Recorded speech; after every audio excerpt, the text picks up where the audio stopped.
મેઘ વરસ્યો જો જોરદાર વરસાદ પડે ને આજ તો મજા પડી ગઈ. જોરદાર વરસાદ પડ્યો. જોરદાર ધમધોકાટ જેવી ખુશી થાય મને તો આવો વરસાદ પડતો જ રહે. વરસાદની ખુશી થાય. હવે? પેલી નીચે જેની જોડે નાતા હતા એની ખુશી થાય કે વરસાદની ખુશી થાય હ? એટલે વરસાદમાં નાહતો તો વરસાદની વરસાદમાં ખુશી એની જોડે કોણ ગયો નાહવા માટે? બધું જોઈ રીતે હું બૈરું ખબર પડે મને. ચોથી હું જોયું? તેવું અંદર હતી અને નીચે પેલીની એક્ટિવા પાછું પાર્કિંગ કરી આપો અલ્યા, એ વરસાદમાં. તો એને એવું કીધું કે મન એક્ટિવા થોડો દબાયેલો વરસાદ પડે તો હું સાઈડમાં કરતો હતો.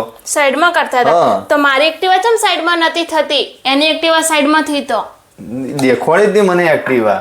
હું તો જો દેખાવ મારી એક્ટિવા ને દેખાવ હું એ ના દેખાવ એ ટીનાળી જ દેખાય તમને તો. આ વરસાદમાં શું મજા આવતી હતી ટીના ભાભી જોડે. શું વરસાદમાં શું મજા આવતી હતી સોનમાં આટલા બધા મલકોની કોઈ હારા નહીં લાગતા. એ તો મને પૈકી એમ કહેતા હતા કે સાઈડમાં કર્યો હવે વરસાદ પડ્યો તો એ પલટતો હતો ને હું એ પલટ્યો હતો એમાં શું થઈ ગયું પણ તું ચમ આટલી વેમ કરી મારું પર. હા તો પણ વધારે ના આવતું ને જો ને જુદી ના આવો બંધ થઈ ગયો તો જવું ને એમ? પાણી જવું એમ? સોનમાં ના હા ને નોકરી ધંધા જવાનું વિચાર જવું હજુ જવું જા લો કરો સાફ સફાઈ હોય. જા ટીના ભાભી જોડે નાહવાની તો મજા આવી ગઈ વરસાદમાં બાકી